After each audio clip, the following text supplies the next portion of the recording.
네, 방금 전해드린 것처럼 창원의 한 오피스텔 보증금 사기 피해가 눈덩이처럼 불어나고 있습니다.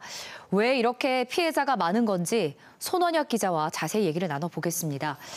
이 뉴스 전해드릴 때마다 지금 피해자가 수십 명씩 늘고 있습니다. 네. 지금까지 확인된 피해자는 얼마나 되나요? 네, 경찰에 접수한 세입자가 현재 130명이 넘습니다.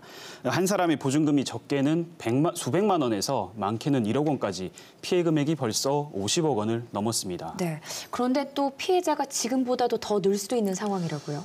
네, 문제 공인중개사가 중개한 인근의 다른 오피스텔 두세 군데서도 피해 사례가 하나씩 확인되고 있습니다. 이 피해자가 더 늘어날 가능성이 있는 거죠. 그렇군요.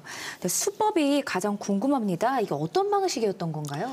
요약하자면 공인중개사가 월세로 나온 오피스텔을 세입자에게는 전세라고 속이고 전세 보증금을 받아 가로챈 건데요. 이 세입자가 실제 집주인에게 전세 보증금을 보내면 잘못 보낸 것이라며 중개사 자신의 법인 계좌로 돌려받고 월세는 대신 내왔습니다.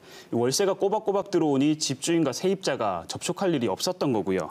그래서 공인중개사가 잠적할 때까지 잘 드러나지 않았던 것으로 보입니다. 아무리 그래도 어떻게 100명이 넘는 사람들이 이렇게 깜빡 다 속을 수가 있었을까요?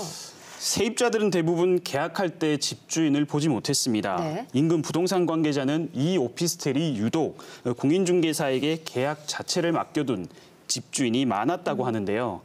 이 점을 악용해 공인중개사가 위임장을 위조하거나 가짜 대리인을 내세워 치밀하게 세입자를 속였습니다. 집주인 전화번호도 가짜가 많았는데 꼼꼼한 세입자도 서류를 받지만 속을 수밖에 없었던 것으로 보입니다. 세입자들은 애가 타는 상황인데 피해를 보상받을 방법은 있습니까? 워낙 사례가 다양하다 보니까 딱 잘라 얘기하기는 어렵습니다. 달아난 공인중개사가 잡히면 돈을 받을 수 있을 것 같지만 그것도 중개사에게 남아있는 재산이 있을 때나 가능한 얘기입니다. 네. 집주인들도 참 황당할 것 같은데 그런데 이런 식으로 계약을 대리인에게 맡긴 경우에 이런 사건이 발생하면 집주인의 책임은 없는 겁니까? 사례별로 달리 봐야겠지만 네. 세입자는 집주인의 책임을 따져볼 필요가 있겠습니다. 집주인이 계약 권한을 공인중개사에게 위임했다면 공인중개사가 집주인의 대리인이 되는 것이고요. 책임이 집주인에게도 있을 수 있는 겁니다. 특히 집주인이 세입자가 보낸 보증금을 공인중개사에게 돌려줬다면 이건 집주인의 과실이 좀 커 보입니다. 사기친 사람은 따로 있는데 네. 앞으로 집주인과 세입자 간 많은 민사소송 다툼이 예상됩니다. 네. 집주인도 사기 피해자가 될 수 있는 겁니다. 복잡합니다.